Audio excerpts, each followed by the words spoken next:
The Policeman and the Thief. I was a policeman and I loved my job. Every day I caught bad people and made the city safe. I was proud of my work because I believed in justice. My life was simple, and my days were always the same. I woke up early, worked hard, and went home late. I never thought about change, and I never expected surprises. But one night, everything changed. That night, I met a thief, and my life was never the same again. It was a cold night, and the streets were empty. The city was quiet, and the only sound was the wind. My partner and I sat in our police car, watching a big house. We had information that a thief was inside. This was not an ordinary thief. She was smart, fast, and very dangerous. We had to catch her before she escaped. We waited in silence, watching the dark windows. Then suddenly the door opened and she ran out. She moved like a shadow, quick and light. She wore black clothes and her dark hair flowed behind her.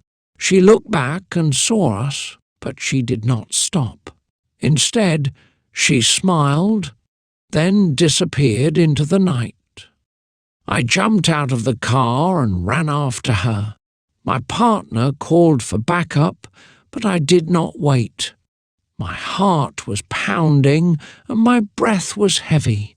I had caught many thieves before, but this was different. She was different.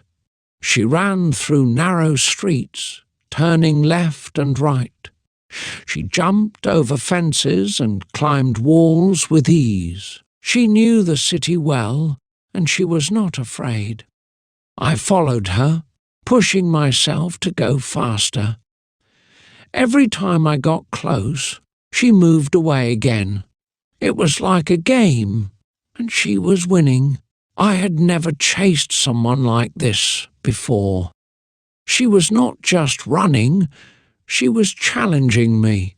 Finally, she stopped in a small alley. The walls were high, and there was no way out.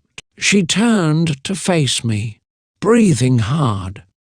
I held up my gun, but she did not look afraid. Her big brown eyes stared into mine, and she smiled again. It was not the smile of a thief. It was something else. I had seen fear, anger, and sadness before, but never this. This was calm, almost playful. I took a step closer, and she raised her hands. "You caught me," she said. Her voice was soft but strong. I did not expect her to speak first. Most thieves ran, fought, or begged, but she stood there, waiting. I put my gun away and took out my handcuffs. I had to arrest her. That was my job. But for the first time in my life, I hesitated. Something about her made me stop. I did not know what it was, but I felt it. She was not just a thief. She was something more. My hands shook for a second, and she noticed. She tilted her head, watching me closely. "Are you sure you want to do this?" she asked. Her words surprised me. I had arrested many criminals before, but no one had ever asked me that. I did not answer right away. The cold wind blew through the alley, and everything was quiet. I looked at her, and she looked at me. In that moment, something changed inside me. I was a policeman, and she was a thief. But for the first time, I was not sure what was right or wrong. And that scared me more than anything else. I stood there, holding the handcuffs, but I did not move. The woman looked at me, waiting. The alley was dark and the city was silent. My heart was still beating fast from the chase. I had caught many thieves before, but this time felt different. There was something about her that made me stop. I tried to ignore it. I had a job to do. I had to arrest her, but my hands did not move. I did not understand why. She took a small step closer, and I tensed. I expected her to run or fight, but she did neither. Instead, she smiled again, that same strange smile. "You don't want to do this," she said softly. Her voice was calm, almost gentle. I felt my chest tighten. Of course, I wanted to do this. This was my job. I was a policeman. I always did the right thing. But at that moment, I was not so sure. She tilted her head and watched me. Her dark eyes studied my face, looking for something. "Oh, you are different," she said. I frowned. I did not understand what she meant. "Most policemen don't think," she continued, "and they only follow orders. But you are thinking." Her words made me uneasy. She was playing with my mind. I had to stop listening. I had to arrest her and take her to the station. But still, I stood there, frozen. The wind blew through the alley, cold against my skin. The city lights flickered in the distance. Time felt slow. My radio made a small noise, and my partner's voice came through. "Did you catch her?" he asked. I took a deep breath. This was my chance to end it. I could answer, call for backup, and take her in, but I did not press the button. I hesitated. The thief noticed. Her eyes shined with curiosity. "You don't want to arrest me," she said again. "Something is stopping you." I shook my head. "That's not true," I said quickly.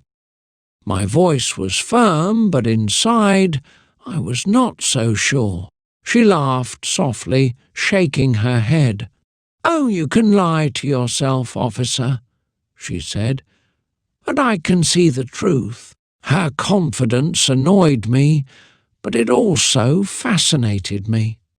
She was not afraid. She was not angry.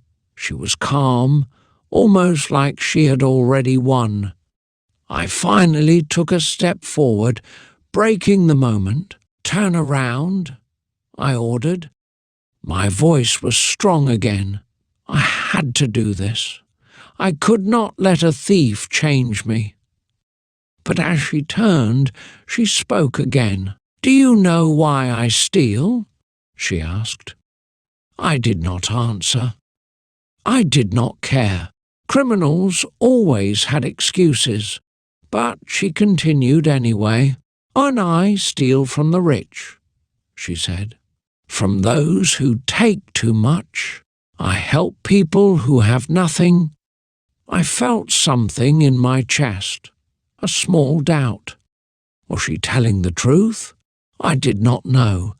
I did not want to know. I had to focus. I reached for her hands to put on the cuffs, but she moved fast. In one quick motion, she slipped away, stepping back. She was not running, she was testing me.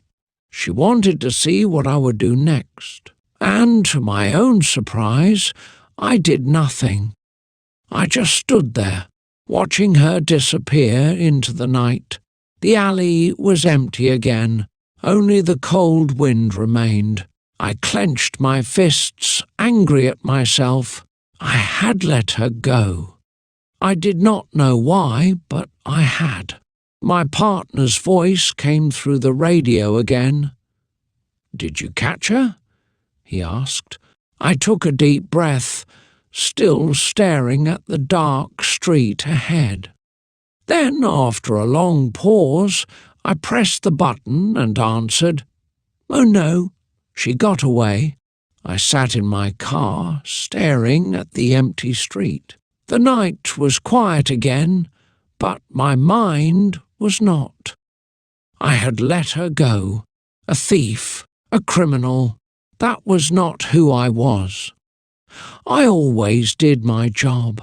I always caught the bad guys. But tonight something was different. She was different. And that scared me. My partner sat beside me, talking on the radio. He was angry that she escaped. I barely listened.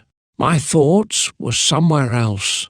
The next day, I could not focus.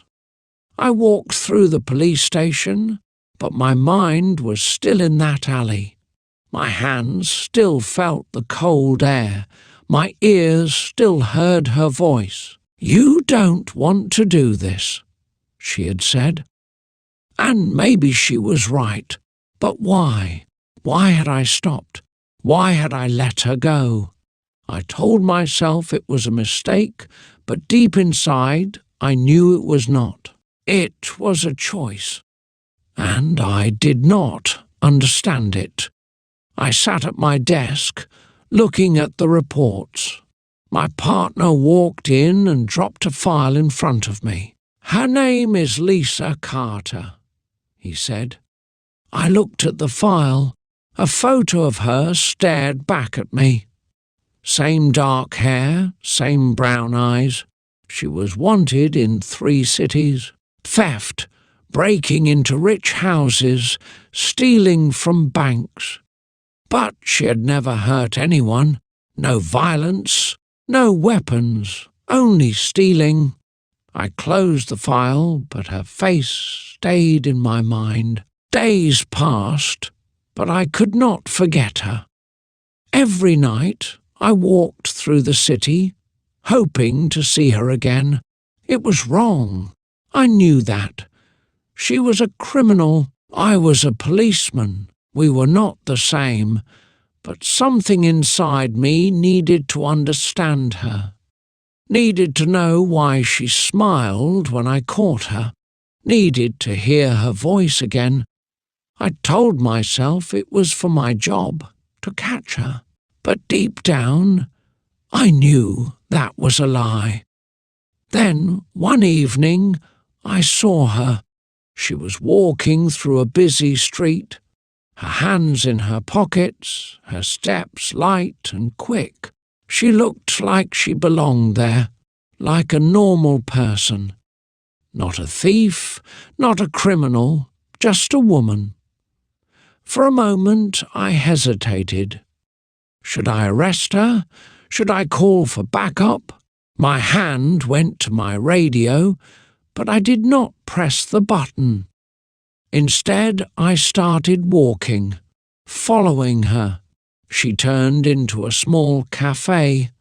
I waited outside, watching through the window. She sat at a table, drinking coffee, looking out at the street. She did not seem worried. She was not hiding. She was just living. I took a deep breath and made a decision. I walked inside. The bell above the door rang softly. She looked up and our eyes met. For a second, neither of us moved. Then she smiled. The same calm, knowing smile. "Officer," she said, tilting her head. "I didn't think we would meet again so soon." Her voice was soft, almost playful. I sat down across from her, not taking my eyes off her. "Why did you let me go?" I asked. I needed to hear her answer. I needed to understand. She leaned back, taking a sip of her coffee. "I didn't run," she said. "And you had a choice, and you chose to let me go." Her words made my chest tighten, because deep inside I knew she was right. I did not know what I was doing. This was dangerous. I should have arrested her right there. I should have ended it. But instead, I stayed. I sat across from her, listening, watching, and in that moment I realized something that scared me more than anything else. I did not want to catch her. I wanted to know her. I sat across from her, my hands on the table, my mind full of questions. The cafe was quiet, filled with the soft sound of people talking and cups clinking. Lisa held her coffee cup, calm as always. She was not afraid. She was not nervous. She looked at me like she already knew what I was thinking. And maybe she did. I had spent days searching for answers, but now that I was here, I did not know what to say. "You want to understand me," she said, breaking the silence. Her voice was soft, but full of confidence. "That's why you're here." I frowned. "I'm here because you're a criminal," I said. "I should arrest you."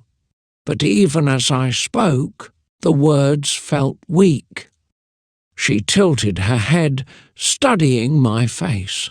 "Then why haven't you?" she asked. I had no answer. My fingers tapped against the table. I wanted to believe I was in control, but deep down, I knew I wasn't.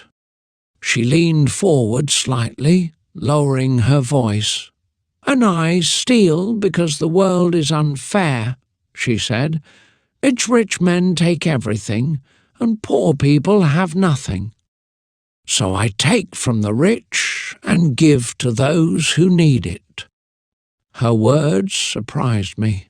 I had seen thieves before, greedy, selfish, only thinking of themselves. But she spoke with passion, with belief. Did she really think she was doing something right, or was it just another trick? I shook my head. "Stealing is still a crime," I said firmly, "no matter the reason." Lisa smiled, as if she expected my answer. "And yet," she said, "oh, you let me go that night." Her words sent a strange feeling through me. She was right. I had let her go, and now, instead of arresting her, I was sitting here listening to her. A small part of me knew I was already losing this battle. The waiter came and placed a cup of coffee in front of me. I had not ordered it, but Lisa had. "Drink," she said. "You look tired." I hesitated, then picked up the cup. The warmth felt good in my hands. I took a sip, my eyes never leaving hers. "What do you want from me?" I asked. Lisa chuckled. "Poe, I should be asking you that," she said. "You're the one who followed me here." She was playing with me again, twisting the truth. And the worst part was, she was right. For a long moment, we sat in silence.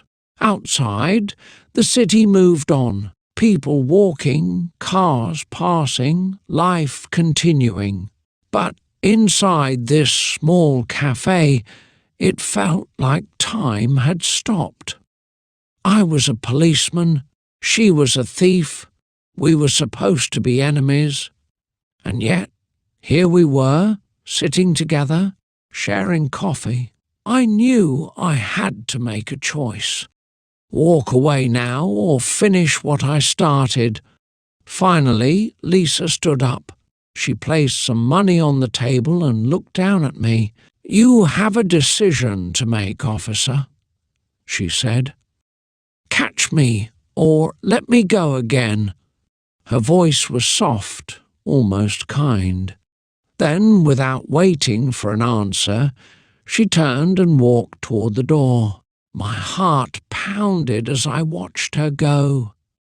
Every part of me screamed to get up, to arrest her, to do my job. But I did not move.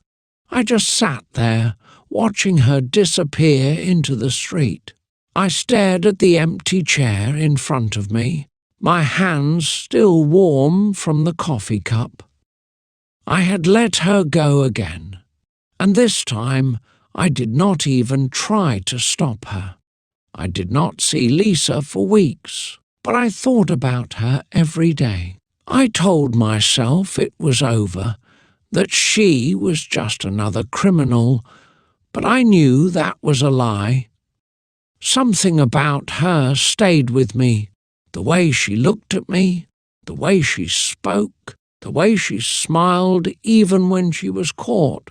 I patrolled the city, pretending to be the same policeman I had always been, but inside I felt different. And then one night she found me again. I was walking alone after my shift when I saw her. She stood in the shadows of an old building, waiting. My heart pounded as I stepped closer. "You should not be here," I said, my voice firm but quiet. Lisa only smiled. "And yet here I am," she said. She took a step forward, her eyes locked on mine. "Tell me, officer, if you had to choose between what is right and what feels right, what would you do?" I had no answer. She watched me, waiting, but I stayed silent. The air between us felt heavy, full of words we did not say. I should have arrested her. I should have called for backup. But I did nothing. "Come with me," she said softly. My chest tightened. "You want me to leave everything?" I asked. Lisa nodded. "Oh, you don't belong in that world anymore," she said. "You already know that." Her words scared me because deep down I knew they were true. I looked back at the street, at the life I had always known. Then I looked at her, standing there, waiting. A thief, a criminal, but also something more.